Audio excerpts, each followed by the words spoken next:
हाँ बोलो। नारायण नारायण। नारायण। अक्रिय साधन यानी मूक सत्संग, इसमें मूल बात है ममता नहीं और कामना नहीं, तो मैं कुछ नहीं का अनुभव हो जाता है। ये बहुत सरल है। पर ममता और कामना का त्याग आवश्यक है। पर लोग सक्रिय साधन में ममता और कामना रखते हुए भी नाम जप करते हैं। जिस संसार को हमने अपना मान रखा है उसकी जगह केवल सब कुछ परमात्मा है, ये स्वीकार करना है। इसमें कोई क्रिया की भी जरूरत नहीं है। नारायण नारायण नारायण नारायण। नारायण नारायण नारायण।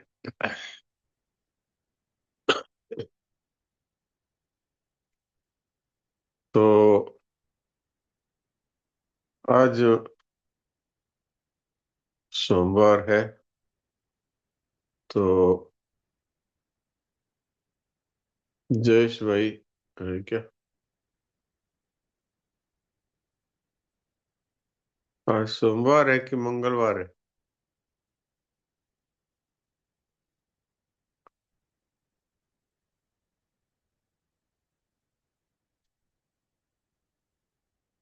आज सोमवार है।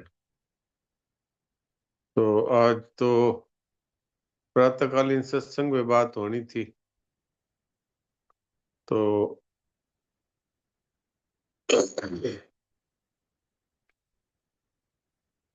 प्रातःकालीन सत्संग किसके पास है लिखा हुआ, तो वो मेरे को भेज दो, तो मैं फिर उस पे बात करता हूँ।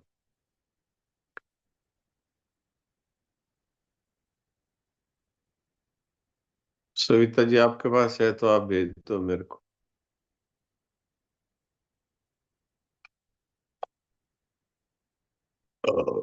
भेज दिया डॉक्टर साहब मैंने। ठीक है, तो नहीं। ऐसा करो फिर, मैं सत्संग ग्रुप में देख लेता हूँ या मेरे पास आया तो देख लेता हूँ, और फिर आज जो जयेश भाई नहीं है तो आप ही पढ़ देना फिर।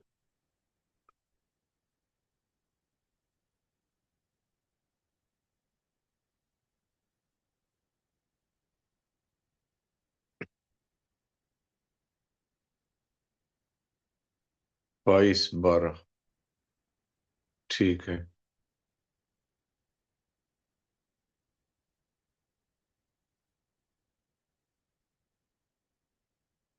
तो आप पढ़ दीजिए, फिर मैं उसी पे बात करता हूँ। जयेश भाई आ गए? ठीक है। जयेश भाई आपके पास है सत्संग? नहीं तो मैं जी आपको सर, नहीं भेज है, दे। आज अपने ग्रुप में डाला नहीं है। और नया हाँ दूसरा तो, कोई डालता है। हाँ तो मैं भेज देता हूँ आपको। जी सर।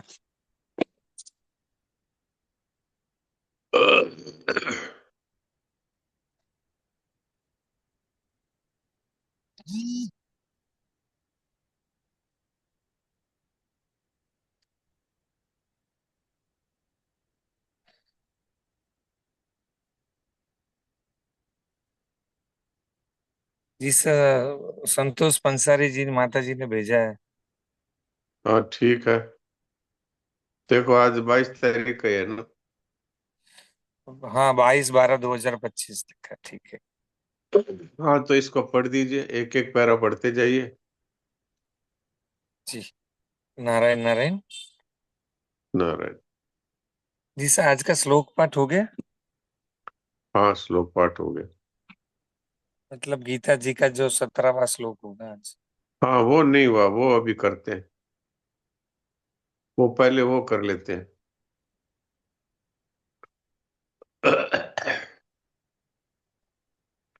पांचवें अध्याय का 17वां श्लोक।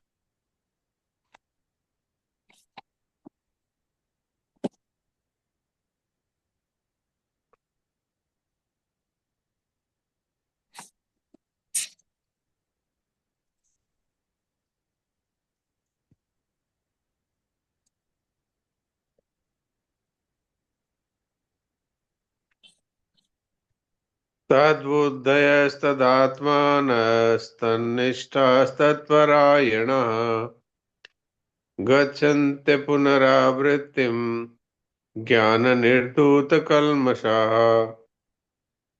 तद्बुद्धयस्तदात्मानस्तन्निष्ठास्तत्परायणः तन्निष्ठास्तत्परायणः गच्छन्त्य पुनरावृत्तिम् ज्ञान निर्धूत कल्मषा। जिनका मन तदाकार हो गया है, जिनकी बुद्धि तदाकार हो रही है, जिनकी स्थिति परमात्म तत्व में है, ऐसे परमात्मा प्राण साधक ज्ञान के द्वारा पाप रहित होकर पुनरावृत्ति परम गति को प्राप्त होते हैं। जहां मन बुद्धि लगते हैं वहां स्वयं भी लग जाता है, ये जीव का स्वभाव है। अतः मन बुद्धि परमात्मा में लगने पर स्वयं भी परमात्मा में लग जाता है। स्वयं परमात्मा में लगने पर अहम अर्थात चित जड़ ग्रंथि मिट जाती है। अहम मिटने पर सभी विकार मिट जाते हैं, क्योंकि सभी विकार पाप ताप अहम पर ही टिके हुए हैं। अहम मिटने पर साधक साधन में और साधन साध्य में विलीन हो जाता है। फिर एक परमात्मा के सिवाय अन्य कोई सत्ता नहीं रहती। यही है पुनरावृत्ति को प्राप्त होना है।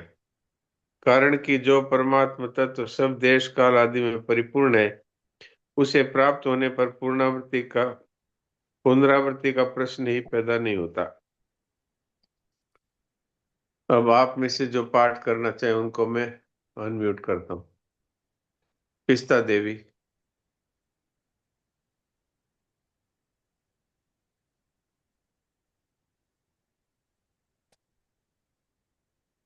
कमला देवी।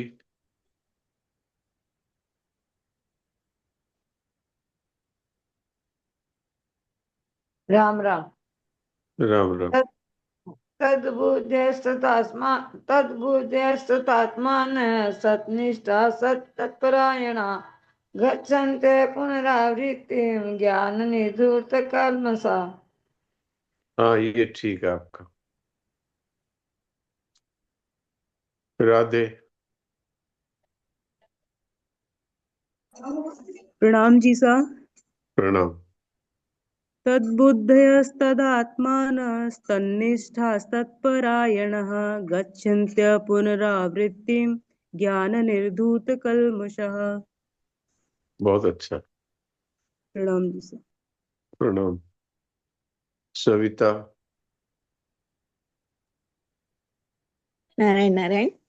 नारायण।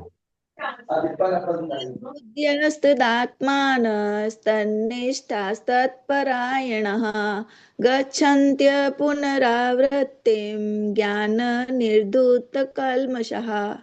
अच्छा। नारायण। नारायण नारायण महाराज जी। बोलिए तद नारायण। तद्बुद्ध से तदात्मान तन्निष्ठा सतत्परायणः गच्छन्ते पुनरावृत्तिं ज्ञान निर्धूत कल्मषः। ठीक। प्रीति। प्रणाम प्रणाम जी साना। प्रणाम। तद्बुद्ध्यस्तदात्मानस्तन्निष्ठास्तत्परायणा गच्छन्त पुनरावृत्तिं ज्ञाननिर्धूतकल्मषाः। नारायण नारायण। अच्छा है।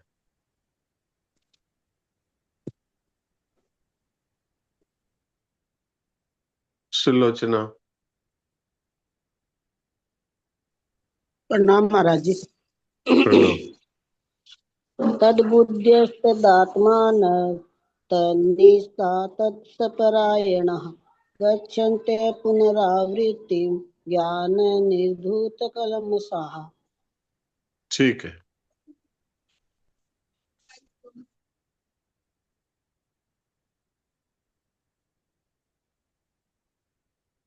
तो अब जयेश भाई पढ़िए। नारायण नारायण। परम श्रद्धेय स्वामी जी श्री रामसुखदास जी महाराज का प्रवचन दिनांक 4/5/1994 प्रातः 5:18 गीता भवन ऋषिकेश में हुआ, जो इस प्रकार है। इसका सार: सब कुछ परमात्मा ही है, वासुदेव सर्वम। ऐसे ज्ञानवान महात्मा को भगवान ने दुर्लभ बताया है। ऐसे महात्मा फिर पुनर्जन्म नहीं होता है। महात्मा का न करने से मतलब है, न नहीं करने से मतलब है। किसी भी प्राणी के साथ कोई स्वार्थ का संबंध नहीं है। सब सच्चिदानंद घन है। पहले परमात्मा ही थे, अंत में एक परमात्मा ही रहेंगे, और बीच में अन्य दिखते हुए भी सब कुछ परमात्मा स्वरूप ही है। जो आदि अंत में नहीं होता है, वह बीच में भी नहीं ही होता है। हाँ, ये गीता जी का सर्वोपरि सिद्धांत है जो अभी पढ़ा गया। इसको कहते हैं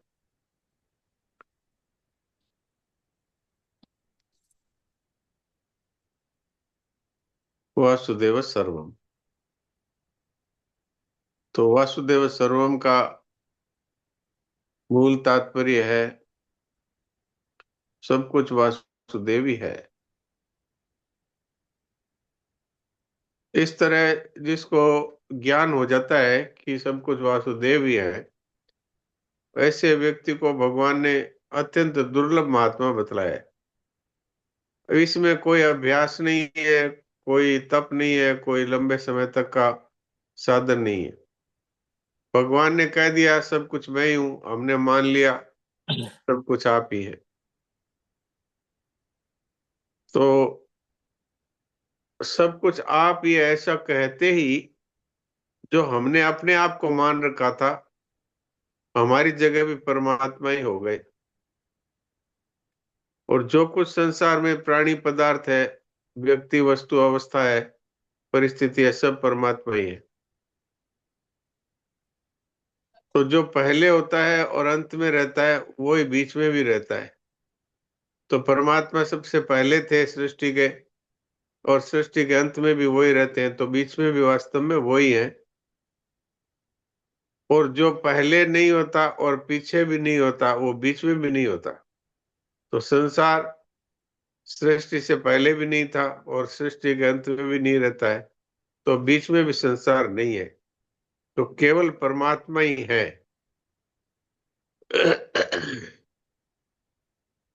भगवान ने ब्रह्मा जी को जब भागवत जी का उपदेश दिया तो 4 श्लोक बोले थे, उसको चतुश्लोकी भागवत कहते हैं।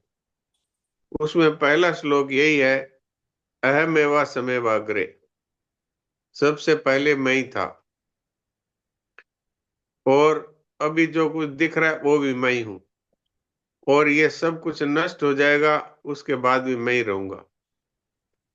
तो भगवान ने यही बात मूल रूप से 4 श्लोकों में ब्रह्मा जी को बताई, वही वेद हो गए। फिर उन्होंने 4 श्लोकों का विस्तार किया, वही वेद रूप में हमारे सामने है।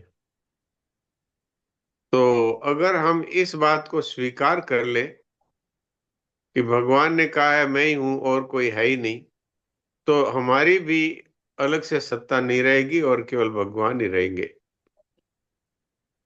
हाँ जी, आगे बताइए। न सतो विद्यते भावो, न भावो विद्यते सत। असद का भाव विद्यमान नहीं है और सद का अभाव विद्यमान नहीं है। शरीर संसार नहीं रूप है और परमात्मा है रूप है। परमात्मा के सिवाय जो कुछ भी दिखने, सुनने, समझने, कल्पना करने में आ रहा है, वह नहीं है, एक परमात्मा ही है। ऐसा समझ में नहीं आवे तो भी शास्त्रों पर, संत महात्माओं पर विश्वास करके पहले मान ले कि मेरे समझ में यह बात नहीं आ रही है तो मेरी समझ में कमी है। बात यही सच्ची है तो भगवत कृपा से इसका अनुभव हो जाएगा। संत महात्माओं ने, महापुरुषों ने जैसा अनुभव किया है वही वास्तविकता है। हाँ, अगर ज्ञान की दृष्टि से देखें तो भगवान ने दूसरे अध्याय के 16वें श्लोक में कहा कि जो बदलता है वो नाश होता है। तो जो नाश होने वाला है, प्रतिक्षण नाश हो रहा है, वो वास्तव में दिखते हुए भी उसकी प्रतीति मात्र है, वास्तव में वो उसकी सत्ता नहीं है। तो भगवान कहते हैं ये संसार प्रतिक्षण परिवर्तनशील, अर्थात हर समय मरने वाला है, इसलिए असत है। तो असत का अभाव ही है, और संसार के अभाव के रूप में इसको जान लें। और परमात्मा सदा रहने वाले हैं, वो चाहे दिखे चाहे ना दिखे, फिर भी उनका सब समय सत्ता है, भाव ही है। तो संसार नहीं रूप है और परमात्मा है रूप है। परमात्मा के सिवाय संसार में कुछ भी नहीं है। जो कुछ दिख रहा है, जो सुनने में आ रहा है, जो समझने में आ रहा है, कल्पना करने में आ रहा है, सब का सब परमात्मा के सिवा और कुछ नहीं। ये बात अगर हमको बुद्धि से समझ में नहीं आवे तो हमारी बुद्धि में कमी है, यही समझना चाहिए। क्योंकि संतों की बात तो सत्य है, भगवान की वाणी है इसलिए सत्य है। इसलिए भगवान के वाणी पर विश्वास करें, ये विश्वास मार्ग है। और महापुरुषों पर विश्वास करें तो ये बात समझने की नहीं है, ये विश्वास करने की बात है। जी आगे। जड़ चेतन, स्थावर जंगम, अच्छा मंदा, भला बुरा, ऊंचा नीचा, सर्वम में सब आ जाते हैं। वासुदेव सर्वम, सर्वरहित नहीं, सर्व सहित नहीं, सर्व ही यहाँ परमात्मा है। कुछ भी काम करे तो भगवान के साथ ही बरत रहा हूँ। मन से कुछ भी चिंतन हो तो भगवान का ही चिंतन हो रहा है। दृष्टि से कुछ भी दिख रहा है तो परमात्मा ही दिख रहे हैं। अन्य इंद्रियों से सुनने, सूंघने, चखने, स्पर्श करने में जो कुछ भी आता है, भगवान कहते हैं वह सब मैं ही हूँ। भूख लगे तो अन्न रूप से, प्यास लगे तो जल रूप से, परिश्रम हो जाए तो आराम रूप से, परमात्मा ही आते हैं। इसको कोई ठीक समझ ले तो फिर इसकी कभी भूल ही नहीं होती। ये बात है, तुलसीदास जी महाराज ने ये बात कही है। श्री राम में सब जग जानी। जब सारा जगत ही वही है तो जगत में तो सब आ गया। जड़ चेतन स्थावर जंगम, अच्छा बुरा ऊंचा नीचा सब आ गया जगत में। तो श्री राम में सब जग जानी, सब केवल सिया राम जी है और कुछ नहीं। मैं करूं प्रणाम जोड़ जुग पानी, दोनों हाथ जोड़ करके प्रणाम करता हूं। तो अगर हम इस बात को स्वीकार कर लें तो संतों ने भी ये बात कही है और भगवान भी यही बात कह रहे हैं कि जो कुछ भी तुम्हें दिखाई दे, जो कुछ भी चिंतन में आए, जो कुछ भी होता रहे, सब कुछ मैं ही हूँ। भूख लगे तो अन्न रूप से मैं ही आता हूँ, प्यास लगे तो जल रूप से, और परिश्रम हो तो आराम रूप से मैं ही आता हूँ। अगर ये बात हम भगवान की बात पर विश्वास करें, इसको स्वीकार कर लें, तो फिर इसकी भूल नहीं होगी। जी। श्री सेठ जी कहते थे कि परमात्मा के ज्ञान में कठिनता की बात पहले समझ में नहीं आई, लेकिन जब यह बात औरों को कहने लगे और उनके समझ में नहीं आई, तब कठिनता माननी पड़ी। भगवत प्राप्ति बहुत सुगम है, बल्कि इसमें सुगमता, कठिनता शब्द लागू ही नहीं होते हैं। लेकिन जब तक परमात्मा प्राप्ति नहीं हो जाती, तब तक प्राप्ति में कठिनता दिखती है। प्राप्ति के बाद उसका अनुभव भी सुगमता का हो जाता है।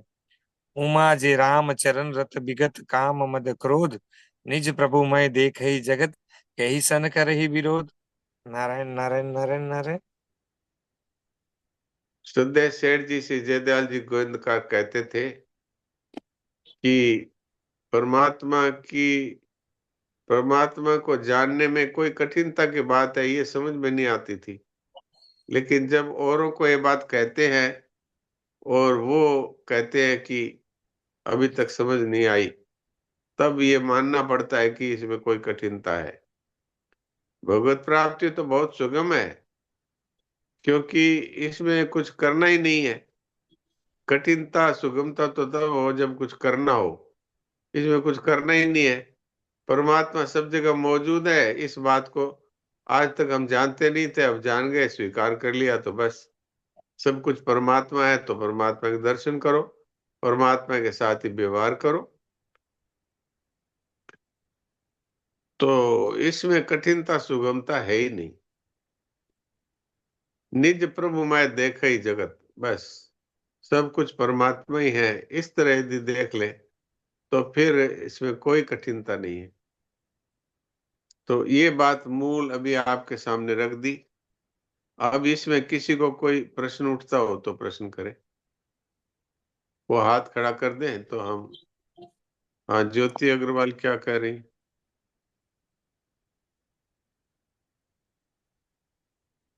बोलिए। महाराज जी राम राम प्रणाम। राम राम, बोलिए। स्वामी जी की कृपा से आपके साथ में जब वो स्वामी जी का कमरा देखा था महाराज जी का, तो हाँ जी, हाँ जी। उसमें है लिखा हुआ था, सिर्फ एक है। शब्द एक है। उस हाँ दिन है। उस शब्द पे इतना गौर नहीं हुआ, लेकिन आज आपने जो चर्चा करी तो उसका इतना कनेक्शन फील हो रहा है कि उन्होंने वहीं पे वो एक शब्द सिर्फ एक ही लिखा था, है, बस। है। इसका मतलब ये कि बस वो पूरे टाइम उनको यही एहसास था, है, बस वो है। हाँ, तो आपको परमात्मा फिर ही है, सोचने की और जरूरत कोई नहीं है है कि ही नहीं। किस चीज में है। हाँ, हाँ, और तो कोई है जिस ही दिन नहीं, दर्शन किया परमात्मा ही था, है। हाँ हाँ, जिस जी। दिन दर्शन किया था उस दिन इतना कनेक्शन फील नहीं हुआ जितना आज आपने इसकी व्याख्या करी कि है। तो आज हाँ, समझ ये में आ रहा है, बहुत परमात्मा बहुत ही है। धन्यवाद। संसार में जो कुछ है, दिख हाँ रहा है वो तो सब नष्ट हो रहा है, और एक हाँ परमात्मा है जो कि कभी नष्ट नहीं होते। इसलिए है रूप से वही है, बाकी नई रूप हाँ, से संसार है पूरा। बहुत बहुत धन्यवाद, बहुत बहुत धन्यवाद। जी जी। सविता क्या बोल रही है? नारायण नारायण। नारायण। डॉक्टर साहब, इसमें आया अच्छा भी भगवान, बुरा भी भगवान, राग और द्वेष भी भगवान। हाँ जी। तो तो फिर राग और द्वेष तो मिटाने की कोशिश में लगते हैं। हाँ, मिटाने की कोशिश में इसलिए लगते हैं कि जब तक हम सब कुछ भगवान है ये नहीं मानते हैं, तब हमको ये मानना पड़ता है ये अच्छा है ये बुरा है। लेकिन जब ये मान लेंगे कि राक्षस भी भगवान, मनुष्य भी भगवान, और पशु पक्षी भी भगवान, तब फिर राग और द्वेष कहाँ होंगे? अच्छा, ये है ही नहीं, फिर भगवान तो भगवान ही है, राग नहीं वास्तव में नहीं तो है ही द्वेष नहीं नहीं। ना। जी जी। वास्तव में कोई कहते हैं कि पाप भी भगवान, पुण्य भी भगवान। तो हम पाप करते हैं तो फिर हमको भगवान के पास जाना चाहिए। तो मैं उनका उत्तर देता हूँ कि हाँ, नरक भी भगवान है, इसलिए आपको वहां भी जाना पड़ेगा। हाँ, वो क्योंकि ही पूछ। पाप करने वाले हैं जो पाप को भगवान मानते हैं और पाप हाँ। करते हैं, तो उनके लिए नरक है, वो भगवान ही है, वहां भी भगवान, नरक रूप भगवान के पास जाओ। तो ये अच्छा, बात है। नरक कई रूप लोग भगवान। ऐसे ऐसे हमको फंसाने की कोशिश करते हैं कि सब कुछ जी। भगवान है तो पाप भी भगवान है। हाँ। तो फिर पाप भगवान है तो फिर हमें पाप नहीं लगना चाहिए। हाँ, पाप भगवान है तो आपको नरक रूप भगवान मिलेंगे, आप उनके पास जाओ। समझ आया, बहुत अच्छे से समझ आया डॉक्टर साहब। जी जी। और किसी का कोई प्रश्न है तो बोलिए। राघव, बोलिए। मेरी माता जी का सवाल है कि हाँ ये मुसलमान लोग हैं जो उनके में भी भगवान है, मतलब ऐसे जो आतताई लोग होते हैं, हाँ ऐसा मेरी मम्मी का सवाल है। हाँ। हाँ, ठीक बात तो है। उनको तो उनमें भी भगवान है, उनके तो उनके भगवान है, उनकी पूजा करनी चाहिए। जैसे रूप में भगवान आते हैं उस रूप में पूजा करनी है। वो आतंकवादी के रूप में आते हैं तो उनकी पूजा होगी बंदूक से, पिस्तौल से, तलवार से। भगवान तो है ही, भगवान समझ करके पूजा तो जिस रूप में है उस रूप में करेंगे ना। अगर वो पिताजी के रूप में मेरी आते हैं तो माँ उनको प्रणाम करेंगे, और अगर वो पाखंडी के रूप में आते हैं तो हम उनसे नमस्कार करेंगे दूर से ही। और यदि वो महात्मा के रूप में आते हैं तो उनके चरणों में जी प्रणाम करेंगे। यदि वो पाखंडी के रूप में जी साहब, वो आतंकवादी के रूप में आते हैं तो उनकी पूजा होगी बंदूक से, पिस्तौल से। जी, है तो वही। जी मेरी माता का सवाल ये आपने सही बोला, पर मेरी माता जी का सवाल ये है कि उनके जो जिनके बारे में कुछ जानते नहीं उनको भी भेदभाव के साथ रखना चाहिए कि ऐसे ही। नहीं, सबको भगवान समझना चाहिए, चाहे जाने चाहे ना जाने। सबको भगवान समझ करके सबके साथ अच्छा व्यवहार करो। और आतंकवादी आता है तो हमें पता है कि ये तो बंदूक लेके आया है, तो आतंकवादी है तो भगवान ही आतंकवादी के रूप में आए, तो इनकी पूजा बंदूक से ही होगी। सही बात है जी सर। भीष्म जी भीष्म जी के सामने भगवान कृष्ण खड़े थे, पर युद्ध का समय था ना, और विपक्ष में खड़े थे, तो उनकी पूजा भीष्म जी ने बाणों से की। उस समय थोड़ी सही फूलों की बात है माला जी। पहनाएंगे। वो जिस रूप में आए उसी सही रूप में बात है जी। पूजा होगी। जी। हम्म। जी जी, सही बात है। नारायण। और किसी का कोई प्रश्न है तो बोलिए।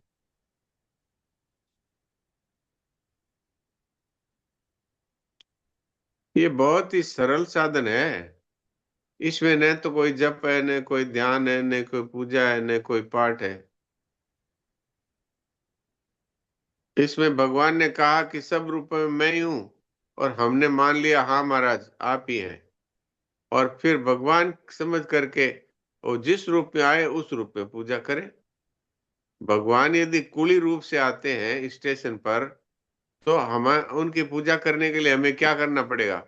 अपना सामान उनके सिर पे लाद देना है, ये उनकी पूजा हो गई। वो जिस रूप में आते हैं उस रूप में पूजा करें। वो साधु ब्राह्मण बन के आते हैं तो हाथ जोड़ना, प्रणाम करना। वो पाखंडी बनकर आते हैं तो उनसे पीछा छुड़ाना, ये भी उनकी पूजा है। तो इसलिए भगवान ही है सब रूप में। वो जिस रूप में आए उस रूप से पूजा करें। जैसे हम देवी के यहाँ पूजा करते हैं तो देवी को लाल फूल चढ़ाते हैं। जब शिव जी की पूजा करते हैं तो आग के फूल चढ़ाते हैं। तो जैसे देवता वैसी पूजा। तो भगवान जिस रूप में आते हैं उस रूप से उनकी पूजा करनी है। माता पिता के रूप में आए तो उनके चरणों में प्रणाम करना, उनकी सेवा करना। वो भगवान ही माता पिता के रूप में आते हैं। जी।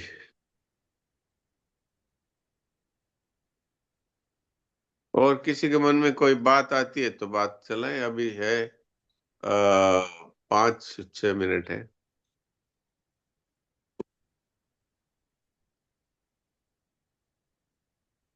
राम राम जी सर। राम राम। ये सत्संगियों को, अपने जो जुड़े सत्संग से, वो उन हाँ लोगों को सत्संग का भी आदर करना चाहिए व्यवहारिक जीवन में।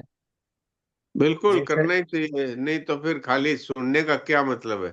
हाँ जैसे अगर हम ये सुनकर के, हाँ जी। जैसे अपने व्यवहार करते धर्म के विरुद्ध जो चलने वाले, धर्म पे मार्ग पे चल रहे हैं, इन लोगों की सहायता नहीं लेनी चाहिए, इनसे व्यवहार नहीं रखना चाहिए, उनसे बचकर रहना चाहिए। तो तभी अपना धर्म बच पाएगा।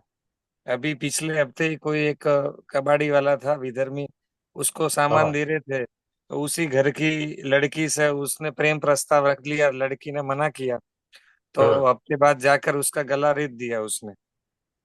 हाँ। अगर तो ऐसे ऐसे लोगों से लोग, व्यवहार ही नहीं रख किया होता हाँ, तो ये ऐसे नौबत लोग जो नहीं आती। आते हैं तो वो आतंकवादी होते हैं। तो आतंकवादियों के रूप में ही उनकी पूजा करनी चाहिए। और जहां तक होवे, ऐसे लोगों को घर में प्रवेश ही नहीं देना चाहिए।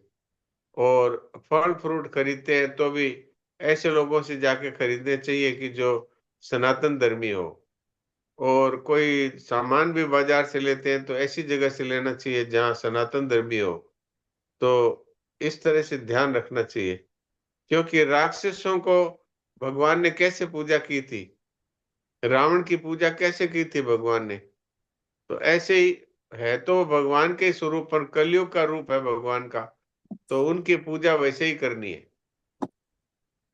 तो अपने से अगर, अपने में यदि दम हो तो उनकी पूजा वैसे करो, दम नहीं हो तो उनसे दूरी बना के रखो, बस यही उनकी पूजा है। अभी हिंदू धर्म पर बहुत ज्यादा संकट आया हुआ है, क्योंकि हम लोगों ने एक तो अपनी जनसंख्या घटाना ये अपना धर्म समझ लिया कि भाई हर एक के घर में एक या दो ही बच्चे हैं। जबकि विधर्मी लोगों के घर में 10-10, 15-15, 20-20 बच्चे हैं। और हम लोगों में अगर कम संतानें होगी तो धीरे धीरे ये वोट का जमाना है, उन्हीं का राज्य हो जाएगा। तो उनका राज्य हो जाएगा तो हमारे लिए सत्संग करना भी मुश्किल हो जाएगा और गीता रामायण पढ़ना ही मुश्किल हो जाएगा। और वो जबरदस्ती धर्म परिवर्तन कराते हैं कि या तो हमारा धर्म मानो नहीं तो हम मार देंगे। तो अमरता क्या नहीं करता, वो सोच करके बहुत से पहले जमाने में जब यहाँ पर मुगलों का साम्राज्य था तो बहुत लोग मौत के डर से मुसलमान बन गए, वही आज मुसलमान के रूप में है। तो इसलिए हम लोगों को ये सावधानी बरतनी चाहिए कि अधिक से अधिक संतान पैदा करें और उन संतानों को अपना धर्म की शिक्षा दें, क्योंकि उनके तो मदरसों में धर्म की शिक्षा दी जाती है और जो क्रिश्चियंस है उनके चर्चों में उनके ईसाई धर्म की शिक्षा दी जाती है। हमारे बच्चों को हम पढ़ावें गीता रामायण भक्तों के चरित्र और अपनी संस्कृति के बारे में बताएं, क्योंकि हमारे जो शासक लोग हैं उनकी बुद्धि पे तो पर्दा पड़ा हुआ है। अब हिंदुओं के स्कूलों में आप हिंदू धर्म नहीं पढ़ा सकते, जबकि मदरसों में मुस्लिम धर्म पढ़ा सकते हैं, चर्चों में ईसाई पढ़ा सकते हैं। उन चर्चों की स्कूलें भी खुली हुई है, कॉन्वेंट स्कूलें, उनमें ईसाई धर्म की शिक्षा दी जाती है। तो ये हम लोगों की कमजोरी है कि हमने ऐसे ही लोगों को चुन चुन करके और भेजा है राज्य में और केंद्र में, और उनके ऊपर हम दबाव नहीं डालते कि भाई जब जब आप सब धर्मों की शिक्षा उन उनके स्कूलों में खुली है तो हमारे स्कूलों में सनातन धर्म की शिक्षा क्यों नहीं खुली है? शिक्षा दी जानी चाहिए। ये हम लोगों की कमजोरी है कि हम लोगों ने ऐसे लोगों को चुनकर भेजा है और अब उन पर दबाव भी नहीं डालते। अगर उनको कह दें कि हम आपको वोट तभी देंगे कि जब आप हिंदू धर्म की शिक्षाओं को स्कूलों में लागू करेंगे, तो वो सब सीधे हो जाएं। लेकिन हम हिंदुओं में एकता नहीं है और हिंदू धर्म के प्रति जागृति भी नहीं है। खाली खाओ पियो मौज करो या पैसा कमाओ, झूठ कपट चोरी बेईमानी सब करो। तो ये हम खुद ही हमारे विनाश के लिए जिम्मेवार हैं। तो अब हमको चेतना चाहिए, नहीं तो ये थोड़े ही दिन है ये सत्संग और गीता रामायण, फिर सबको चर्चों में या फिर मस्जिदों में जा करके नमाज या बाइबल की पुस्तकें पढ़नी पड़ेगी। तो हमें विचार करना चाहिए इस विषय में। तो आज का समय पूरा हो रहा है, इसलिए सभी लोग मूक सत्संग करें।